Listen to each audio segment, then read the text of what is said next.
Shalom Bapak Ibu, Saudara-saudari yang dikasih dalam nama Tuhan kita Yesus Kristus. Kembali lagi bersama saya Pendeta Lelu Budi Sintani. Saya melayani di Jemaat GKI Bethlehem Resort GKI Pontianak. Sebelum kita bersama-sama membaca dan merenungkan firman Tuhan, mari kita bersatu di dalam doa. Karena telah ternyata bahwa kamu adalah surat Kristus yang ditulis oleh pelayanan kami, ditulis bukan dengan tinta, tetapi dengan roh dari Allah yang hidup, bukan pada loh-loh batu, melainkan pada loh-loh daging, yaitu di dalam hati manusia yang mau mendengar dan merenungkan firman Tuhan. Amin. 1 Samuel pasalnya yang kelima, ayatnya yang pertama sampai dengan ayatnya yang ke-12. Saya akan membaca firman Tuhan dalam Alkitab, terjemahan baru edisi kedua. Tabut Tuhan di tanah Filistin. Sesudah orang Filistin merampas tabut Allah, mereka membawanya ke Ebenezer, ke Asdod. Orang Filistin mengambil tabut Allah itu dan membawanya ke kuil Dagon. Mereka menempatkannya di sisi Dagon. Ketika orang Asdod bangun pagi-pagi keesokan harinya, tampaklah Dagon jatuh dengan mukanya ke tanah di hadapan tabut Tuhan. Lalu mereka mengambil Dagon dan mengembalikannya ke tempatnya.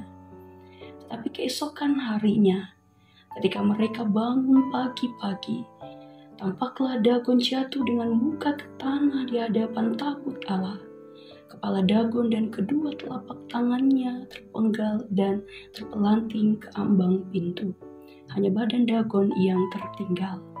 Itulah sebabnya imam-imam Dagon dan semua orang yang memasuki kuil Dagon tidak menginjak ambang pintu kuil Dagon di Asdod sampai hari ini. Tangan Tuhan berat menekan orang Asdod dan menggentarkan mereka. Ia menulahi mereka dengan benjolan-benjolan, baik Asdod maupun daerahnya. Melihat hal yang demikian, orang Asdod berkata, tabut Allah Israel tidak boleh tinggal bersama kita, sebab tangannya keras menekan kita dan Dagon ilah kita. Sebab itu mereka mengirim orang kepada semua kota Filistin supaya berkumpul. Orang Asdod berkata, apa yang harus kita lakukan dengan tabut Allah Israel? Jawab raja-raja itu, tabut Allah Israel harus dipindahkan ke Gad. Lalu mereka memindahkan tabut Allah Israel itu ke sana. Tetapi setelah mereka memindahkannya, tangan Tuhan juga mendatangkan kegemparan yang sangat besar atas kota itu.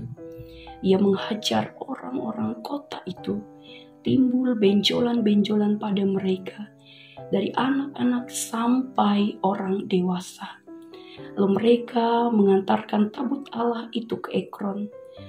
Setibanya tabut Allah di Ekron, orang Ekron berteriak, mereka memindahkan tabut Allah Israel kepada kita untuk membinasakan kita dan bangsa kita.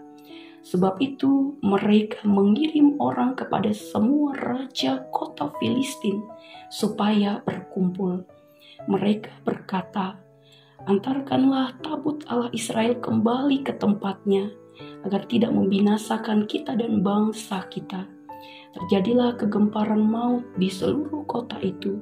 Di sana tangan Allah sangat berat menekan. Orang-orang yang tidak mati ditulahi dengan benjolan-benjolan, dan jeritan kota itu naik ke langit. Bagi bangsa Israel, tabut Tuhan atau tabut perjanjian itu sangat penting. Tabut perjanjian berisi 10 perintah Allah yang ditulis pada 2 lempengan batu atau loh-loh batu kepada Musa di Gunung Sinai, sebagai tanda kehadiran Allah di tengah-tengah mereka dan tanda penyertaan roh Tuhan atas mereka. Dapat dibayangkan bagaimana keadaan bangsa Israel tanpa tabut perjanjian. Mereka mengalami masa-masa yang sangat berat dan berada di titik terendah. Kehidupan yang kacau, penuh persoalan, peperangan, ancaman dari berbagai sisi kehidupan. orang Filistin merampas membawa tabut perjanjian itu ke negerinya dan membawanya ke kuil Dagon setelah mereka mampu mengalahkan bangsa Israel. Lalu, apakah dengan keberadaan tabut perjanjian di Filistin, orang-orang mengalami penyertaan dan pertolongan Tuhan? Justru sebaliknya, kehadiran tabut perjanjian adalah bencana dan penderitaan bagi mereka. Mengapa? Karena bangsa Filistin adalah bangsa yang menyembah berhala, bangsa yang melakukan segala sesuatu yang tidak benar di hadapan Tuhan. Itulah sebabnya orang-orang Filistin tidak tahan menghadapi bencana dan penderitaan. Patung dewa Dagon, Allah orang Asdod, hancur berantakan ketika dihadapkan pada tabut perjanjian itu. Bahkan dihajar Tuhan dengan borok-borok atau benjolan-benjolan pada mereka, dari anak-anak sampai dewasa. Mereka sepakat pada keputusan untuk memindahkan tabut perjanjian dari Asdod ke Gat dan ke Ekron. Bangsa Filistin mengira bahwa tabut perjanjian yang mereka rampas dapat disejajarkan dengan berhala biasa yang mereka sembah dan mereka anggap hebat. Mereka menyadari dan dapat merasakan kemarahan Allah Israel.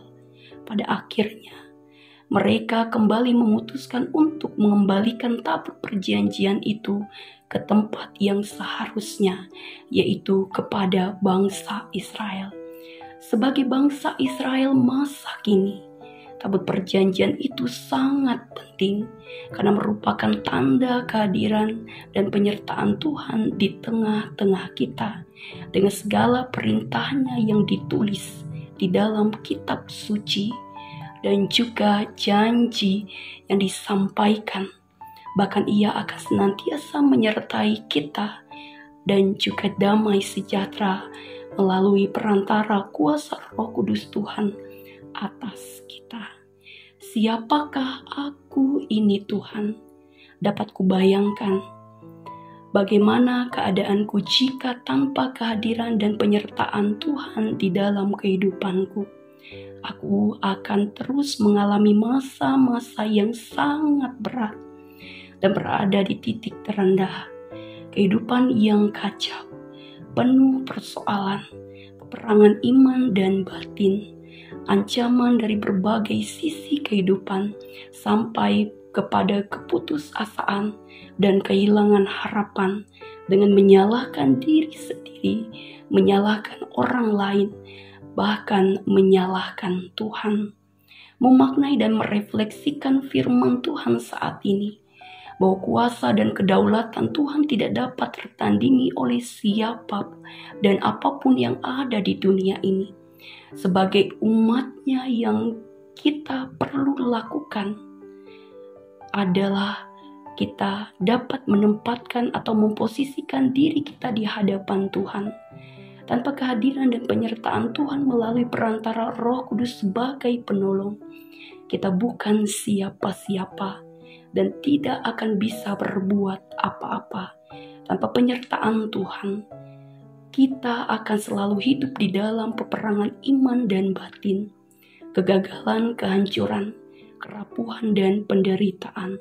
Oleh sebab itu, mari kita menghormati kehadiran Tuhan lebih lagi, beribadah lebih sungguh-sungguh dan melayani Dia di dalam kasih dengan sepenuh hati. Tuhan Yesus menolong dan memampukan kita. Mari kita bersatu di dalam doa. Firman Tuhan pelita bagi kaki kami dan terang bagi jalan kami. Firman Tuhan sebagai dasar dan pedoman dalam melangkah bersama, bermitra, berkarya, dan menjadi berkat bagi sesama. Terpujilah nama-Mu Tuhan, memberkati aktivitas, tugas, tanggung jawab, pekerjaan, dan pelayanan kami. Di dalam nama Bapa, Anak, dan Roh Kudus, kami mengucap syukur. Amin.